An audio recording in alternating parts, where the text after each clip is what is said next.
Hey, it's Clint. I just fired my kiln and it's been cooling down now about 36 hours, and it's cool enough now to start taking the pottery out. So I thought I'd do a little video and show you what that looks like when it's inside the kiln and when it's coming out of it. I've unbricked the door and shoveled the coals to the side.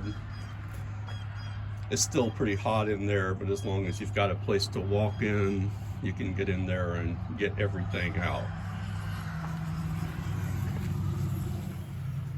Here's what they look like.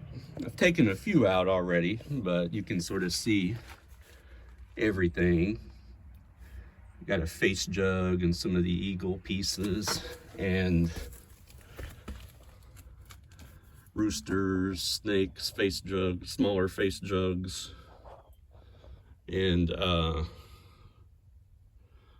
lot of different variety. It looks like the glaze did well, but sometimes they can have some little cracks and other little flaws once you start getting them out. But if you've never been into the interior of a kiln and seen it before, it's a really neat sight, seeing everything fresh right after it's fired like this. I wanted to show you these two. If you've been following my videos, these are the two that I've been doing the videos on of how they were made. This is the face pitcher right here. I'll get it out in the light in a minute where you can see it better. And this is the eagle jug.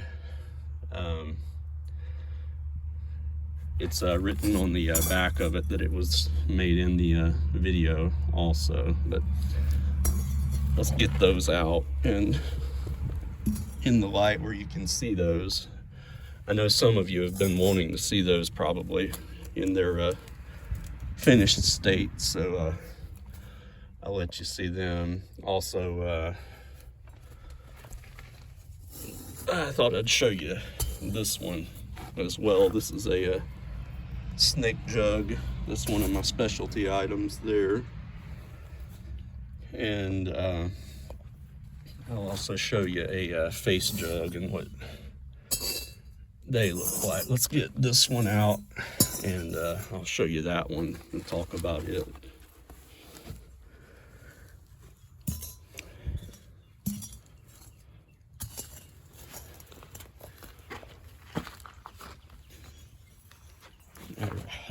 Here's the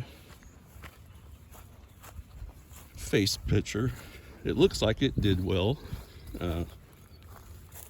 You can see the blue swirl came out really well on it. The eyes showed up well and the teeth stayed in good. There's a shot of the inside. You can really see how it swirled right there. And then there's the signature. It says made in my YouTube video turning a swirl pitcher. And then there's what it looks like on the base.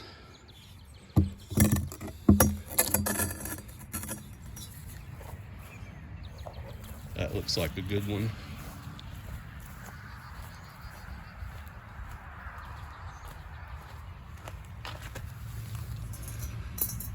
Here's a face jug. Let's call it a runny eye face jug. Back during the 1970s, Lanier Metters from Georgia and Berlin Craig from North Carolina experimented with a porcelain clay, and it produced this effect where the clay melted out because it couldn't stand the high heat of the kiln, and those are really highly prized by collectors these days. And that's sort of my own version of that.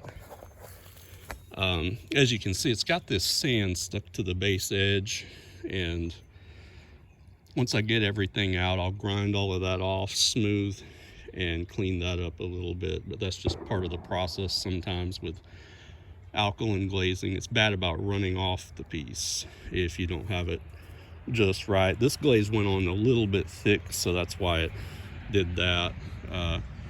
Sometimes it just happens that way, but you can see the really nice drips and streaks. And there's my signature right there. Let's get another one.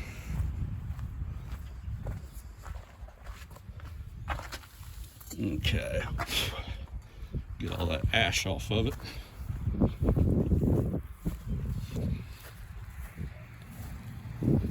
Okay, and this is a snake jug.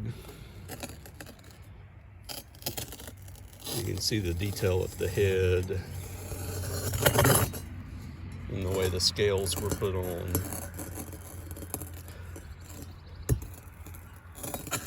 I use a straw to put those in, and I poke each one of those out one at a time.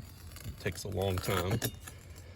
For the top, I use a coffee straw, and then as they get bigger, I use a little bit larger straw. And then it's got a white kaolin on it to make it stand out a little bit more from the rest of the piece. And then there's the date on it, but that one looks like it turned out really well. And then here's the eagle jug.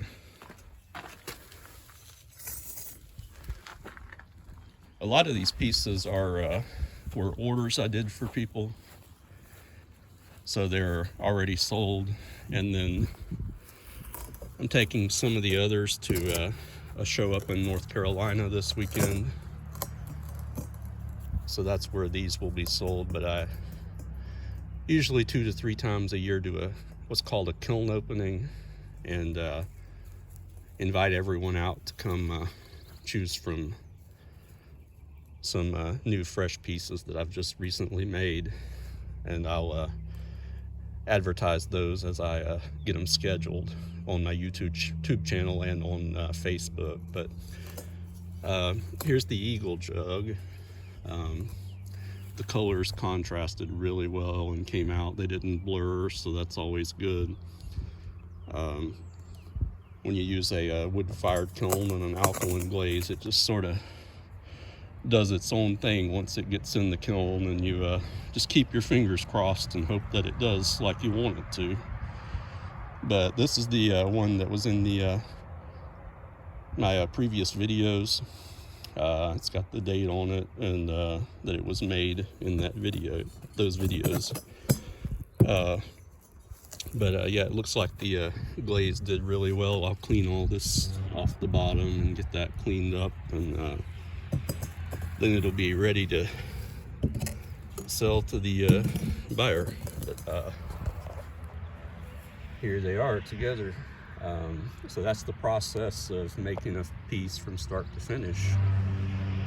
So I hope you enjoyed this, and if you need to contact me, feel free to. Thanks, and have a nice day.